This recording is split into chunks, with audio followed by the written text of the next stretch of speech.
There's a difference between a war ending and a war pausing, and that difference matters a lot more to your daily life than it might sound. So let's sort out which one we're actually looking at right now with Iran. Here's what happened.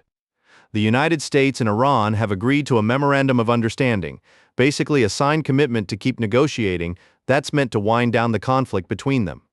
President Trump confirmed, while meeting with French President Macron at the G7 summit in Europe, that the agreement has been signed and that the full text would be released soon. The plan is for this to kick off 60 days of follow-up talks aimed at reaching a more complete, final agreement. A natural question here, and one a lot of people are quietly asking, does this mean things go back to normal? According to Ian Bremmer, founder of the Eurasia Group, who's been tracking these negotiations closely, the honest answer is not quite, and not yet. Let's start with the part that does look solid. The agreement is expected to result in the reopening of the Strait of Hormuz, a narrow waterway that a large share of the world's oil moves through.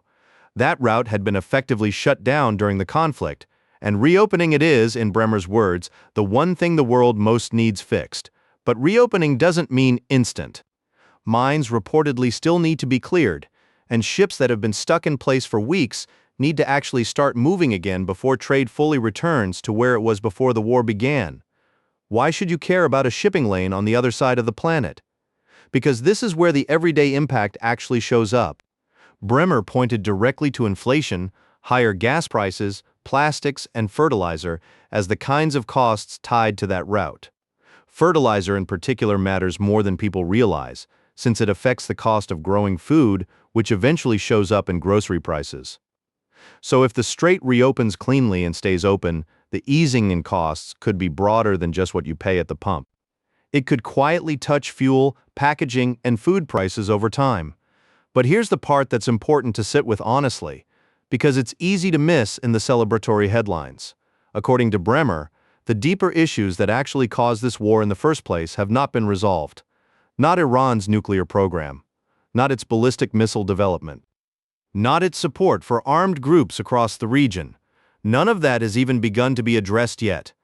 Those are reportedly the subjects of the 60 days of talks that come next, meaning the hardest, most contentious parts of this relationship are still ahead, not behind us. Bremmer was blunt about it, saying that measured against the administration's original war goals, this agreement so far falls well short. So what we have right now is a ceasefire and a commitment to talk, layered on top of one major practical fix, the reopening of a critical oil route. That's genuinely significant for everyday costs. It's just not the same thing as the war being fully over. There's an international angle worth a quick mention too, mostly because it shapes how seriously other countries are treating this. The deal was a major topic at the G7 summit, where other allied leaders weighed in. Bremmer's read was that those leaders feel relief rather than celebration. They had no role in starting this war, yet their economies have been absorbing real costs from it, including a drag on growth and productivity in Europe. So the relief is less about the deal being a triumph and more about no longer carrying the economic weight of someone else's war. That relief, it turns out, was sitting next to some separate frustration. Bremmer mentioned that allied governments are currently anxious about an unrelated issue that came up around the same summit: new American export restrictions that cut off allied access to one of Anthropic's advanced AI models. Some European officials apparently see that as a sign of just how easily a single decision in Washington can switch off access to technology they've come to rely on. It's a separate story from the Iran agreement, but it's part of the same wider mood at this G7, one where allies are quietly recalculating how much they depend on decisions made without them in the room. So, what happens next? And how sure can we actually be about any of it?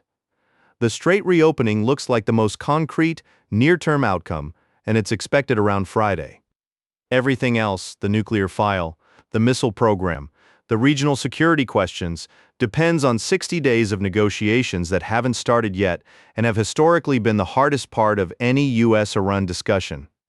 There's no guarantee those talks go smoothly, and disagreements over sequencing, essentially who has to act first, remain unresolved. So here's the grounded takeaway. This agreement addresses the part of the war that's been hitting people's wallets most directly, and that's worth taking seriously.